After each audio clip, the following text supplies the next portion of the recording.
Hello everyone, this is Zeeebo and welcome to the third video for today. So yeah, third video. So like I promised, I'll keep to a 3 video upload schedule on a daily basis for this week, and I'll try my best to uh upload and keep the quality consistent. So for today's last video, I'm gonna talk about the progression of my free-to-play account on global server, that is Zeeboss. So right here, Zeeboss has just cleared up the whole of Dark Forest, 100% progression, and we clear out the whole map, hit all the monsters on the map, and we are done with chapter 2. So the next chapter is known as the Vadosu Mountain.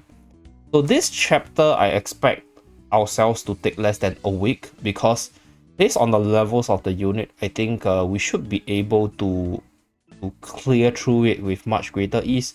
But it's hard to say because the monsters level does not reflect the actual difficulty. Because if you click on this requirement, right, yeah, resonance level 140 and you need 700 AFK stage.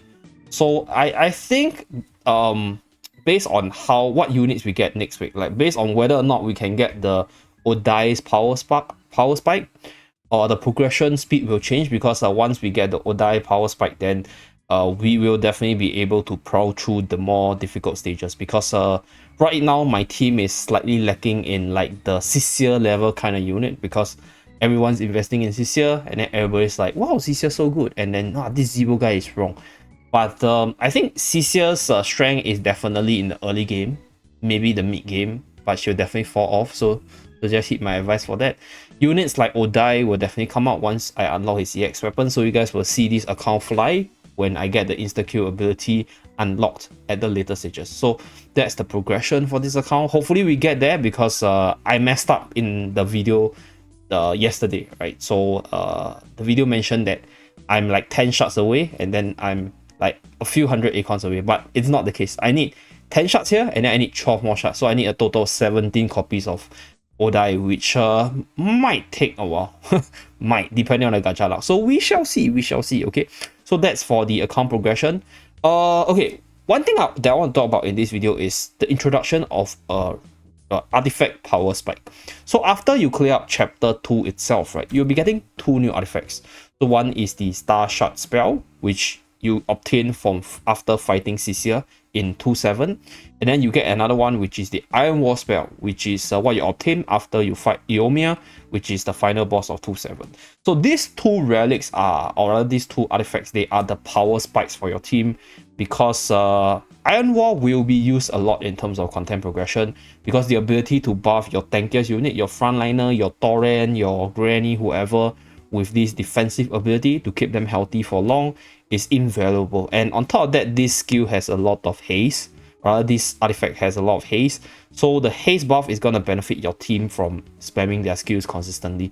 So you can see like Iron Wall basically makes your front line really tank, buy time for your backline to do stuff, and your backline is able to do stuff faster because of the haste buff. So I was able to clear through a lot of AFK stages after I obtained this spell.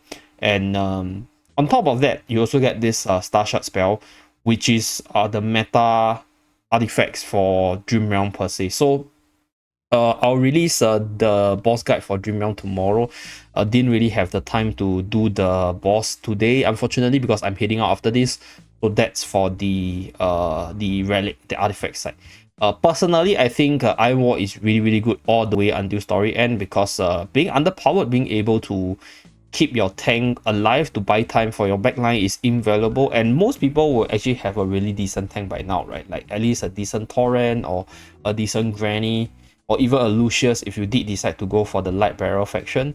So Iron Wall spell is gonna be like this PvE clearing artifact that helps you push through tougher contents moving forward. So this is the massive power spike that I'm talking about. Then for Star Shard spell, this spell is super duper good, because you're able to do additional damage and also debuff the enemy slightly, which allows your team to survive better. And there's also a haste buff, which allows your team to do stuff faster. So these 2 artifacts is an insane addition to the team, which allowed me, number 1, right, to push through more EFK stages. Number 2, to do more damage on the Dream Realm bosses itself. So I actually wanted to do the boss fight for King Croaker, and I actually have the format in my brain, but for today I just didn't have the time to edit it, so I will release the boss for tomorrow, so stay tuned. Then for the other progression, Labyrinth done for the week. Maybe I can try to push through to difficulty 5 to get more rewards. That is something which I can definitely do. I'll exit this one because I haven't started yet. Okay, so right here I'm at difficulty 4. I think I might be able to push to difficulty 5 and then unlock the next tier of reward, which is 20 Tidal Essence.